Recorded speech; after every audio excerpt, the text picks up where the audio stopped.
Hello guys, आज हम बहुत ही इंटरेस्टिंग स्टोरी द एडवेंचर पढ़ने वाले हैं, जिसका आज हम थर्ड पार्ट पढ़ेंगे। ये स्टोरी जयंत नार्लिकर के द्वारा लिखी गई है। बहुत ही इंटरेस्टिंग स्टोरी है, तो इसलिए शुरू से लेकर अंत तक इस वीडियो के साथ बने रहिए। तो चलिए जल्दी से इस वीडियो को शुरू कर लेते हैं। The 20th century brought about further changes inspired by the West। 20वीं शताब्दी जब आई तो पश्चिम से प्रेरित होकर और अधिक बदलाव आए। India moved towards a democracy. India democracy की ओर आगे बढ़ा।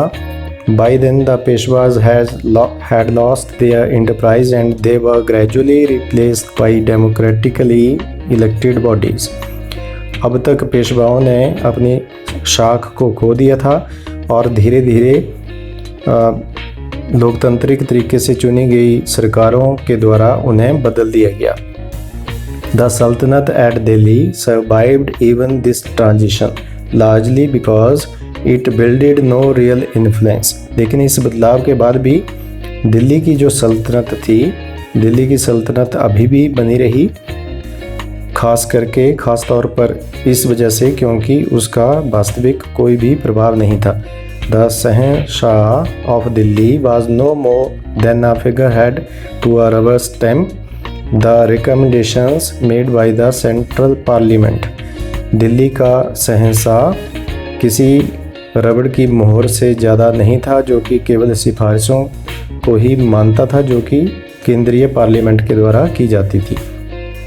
तो अब हुआ क्या कि 20वीं शताब्दी में जो भी बदलाव आए, उस बदलाव में दिल्ली की सल्तनत बनी रही, क्योंकि वो एक नाम मात्र की सल्तनत थी। सारे कार्य सेंट्रल पार्लियामेंट के द्वारा किए जाते थे, उसकी सिफारिशों को शहंशाह मानता था। As he read on, Gangadhar Pant began to appreciate the India he had seen. और जैसे ही गंगाधर पंत ये सब कुछ पढ़ता गया तो वह जिस भारत को देख रहा था उसे अप्रिशिएट करने लगा। It was a country that had not been subjected to a slavery for the white man. ये एक ऐसा देश था जिसके ऊपर कभी भी अंग्रेज़ों का अधिकार नहीं हुआ था, मतलब ये कभी भी गुलाम नहीं हुआ था। ये एक ऐसा भारत देख रहा था। It had learned to stand on its feet and new but self respect was. अब भारत ने अपने पैरों पर खड़ा होना सीख लिया था और वह जानता था कि आत्मसम्मान क्या होता है। From a position of strength and for purely commercial reasons it had allowed the British to retain Bombay as the sole outpost on the subcontinent. और पूरी तरह से और शुद्ध रूप से व्यापारिक कारणों की वजह से ईस्ट इंडिया कंपनी या ब्रिटिश को या अंग्रेज़ों को बॉम्बे के एकमात्र पोस्ट जो कि इस उपमहाद्वीप में थी उसको बने रहने दिया। बॉम्बे में, जिसे अब मुंबई कहा जाता है, तो केवल एकमात्र आउट पोस्ट के रूप में उसे बॉम्बे में रहने दिया गया किसी अंग्रेज़ों को। That lease was to expire in the year 2001 according to a treaty of 1908। 1908 की संधि के अनुसार ये लीज भी 2001 में समाप्त होने वाली थी। अब गंगाधर पंत ये जानता है, ये पता करता है, उसे ये पढ़ने को मिलता है कि ब्रिटिश बॉम्बे में एक लीज के अनुसार वहाँ पर रह रहे थे, जो उनका एकमात्र इस सब कॉन्टिनेंट में पोस्ट था, और ये लीज 2001 में ख़त्म होने वाली थी। Gangadhar Pant could not help comparing the country he knew with what he was witnessing around him। Gangadhar Pant उस देश को जिसे वह बहुत समय पहले से जानता था और उस देश को वह जो देश वो आज देख रहा था उससे कंपेयर करने से नहीं बच सका, उससे वो तुलना करने से नहीं बच सका। But at the same time he felt that his investigations were incomplete। परंतु उसी समय उसने महसूस किया कि उसकी छानबीन अभी अधूरी थी। How did the Marathas win the battle. उसके मन में ये प्रश्न था कि मराठे इस लड़ाई को कैसे जीते। उसने ये सारा घटनाक्रम तो पढ़ लिया कि किस तरह से भारत कभी भी अंग्रेज़ों का गुलाम नहीं हुआ। वो धीरे धीरे उसने डेमोक्रेटिक संस्थाओं को अपना लिया, दिल्ली का शहंशाह बना रहा, लेकिन उसे लग रहा था कि अभी भी उसकी जो इन्वेस्टिगेशन है वो अधूरी है। क्यों अधूरी है? क्योंकि वो जानना चाहता था कि ये जो मराठे थे ये किस तरह से लड़ाई को जीते। To find the answer he must look for accounts of the battle itself. और इस बात का आंसर, इस प्रश्न का अंतर जानने के लिए उसे लड़ाई के घटनाक्रम को स्वयं पढ़ना था। He went through the books and journals before him। और इसी वजह से उसने अपने सामने मेज़ पर पड़ी हुई किताबें और कुछ पत्रिकाएं पढ़ी। At last among the books he found one that gave him the clue। और इन्हीं किताबों को पढ़ते पढ़ते उसे एक ऐसी किताब मिली जिससे उसे एक क्लू मिला, एक संकेत मिला, एक सुराग मिला। It was Bahu Sahib Banchi Bakhtar. और ये किताब थी बाहू साहिब बंची बख्तर। बाहू साहिब बंची बख्तर उसे अंत में एक ऐसी किताब मिली जिसे उसे पढ़ने का मौका मिला। Although he seldom relied on the Bakhars is the form of historical narrative written in Marathi prose। तो यद्यपि वह बखर्स के ऊपर ऐतिहासिक प्रमाणों के लिए विश्वास नहीं करता था, निर्भर नहीं करता था। He found them entertaining to read। लेकिन फिर भी उसे पढ़ने में रोचक लगती थी। Sometimes buried in the graphic but doctored accounts he could spot the germ of truth। लेकिन कभी कभी उसे तोड़े मरोड़े तथ्यों में कहीं ना कहीं थोड़ी बहुत सच्चाई मिल जाती थी। चाहे जितना भी काल्पनिक या तोड़ मरोड़ कर लिखो, लेकिन हो सकता है कि कहीं ना कहीं थोड़ा बहुत सच्चाई उसमें मिल जाए, तो उसे भी कहीं ना कहीं सच्चाई मिल जाती थी। कहाँ पर? डॉक्टर्ड अकाउंट्स में। डॉक्टर्ड अकाउंट्स जो हैं वो मैनिपुलेशन ऑफ अकाउंट्स को कहा जाता है। He found one now in 3-line account of how close Vishwas Rao had come to being killed.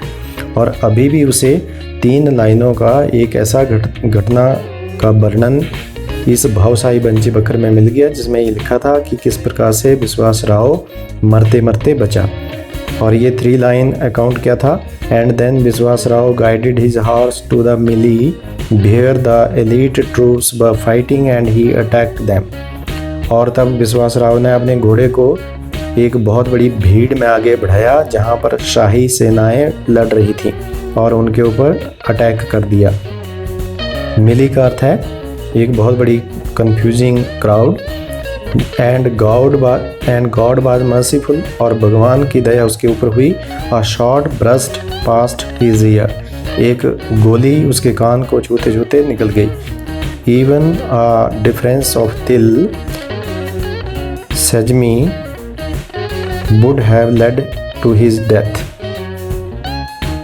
सजमी का अर्थ है जिसको तिल कहा जाता है, तो तिल सजमी, यदि एक तिल का भी फर्क पड़ता तो एक तिल का अंतर भी पड़ता तो उसकी मृत्यु हो जाती। At 8 o'clock the librarian politely reminded the professor that the library was closing for the day.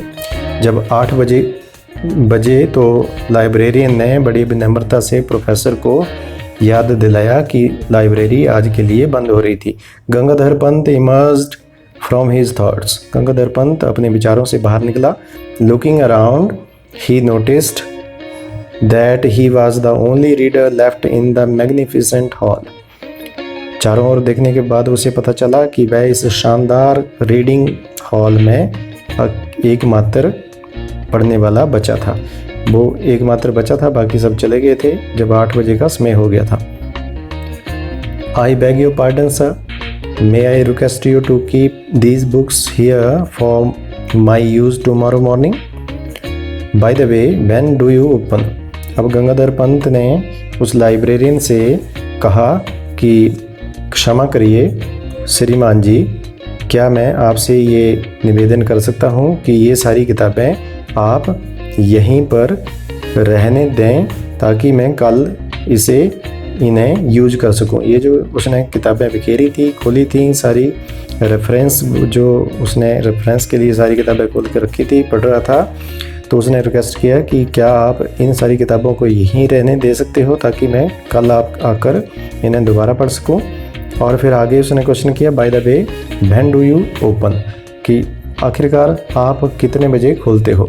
Eight 8 o'clock sir, the librarian smiled, librarian ने मुस्कुराते हुए कहा कि श्रीमान जी 8 बजे। Here was a user and researcher right after his heart, उसके सामने एक अच्छा किताबों को प्रयोग करने वाला और खोज करने वाला था। उसे लाइब्रेरियन को भी प्रसन्नता हुई कि ये बहुत अच्छा व्यक्ति मिला जो बड़ी गहनता से किताबों को पढ़ रहा था।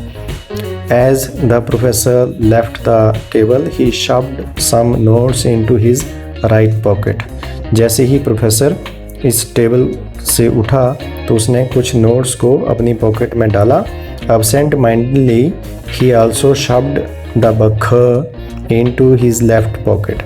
और विचारों में खोए हुए ही, एब्सेंट माइंडली क्या अर्थ है, विचारों में डूबे डूबे ही उसने बिना ध्यान दिए ही बखर की इस किताब को अपनी लेफ़्ट पॉकेट में रख लिया। तो जब वो वहाँ से उठा तो नोट्स कुछ उसने जो बनाए थे उन नोट्स को समेटा उसने जल्दी जल्दी से और अपनी जेब में रखने लगा। तो उसी क्रम में उसने बकर की किताब भी अपनी लेफ़्ट पॉकेट में रख ली। तो गाइज़ अब कुछ आगे क्वेश्चंस हैं जिनको आप देख सकते हैं। टेक्सटुअल क्वेश्चन है इंपॉर्टेंट, जो कि इस टेक्स्ट को समझने में सहायता करेंगे। तो गाइज़ आज के लिए इस वीडियो में इतना ही। यदि आपको ये वीडियो अच्छी लगी तो लाइक एंड शेयर करिए। यदि अभी आपने मेरे चैनल को सब्सक्राइब नहीं किया है तो सब्सक्राइब कर लीजिए और नोटिफिकेशन प्राप्त करने के लिए बेल आइकन को दबा लीजिए। मिलते हैं नेक्स्ट वीडियो में। Till then bye.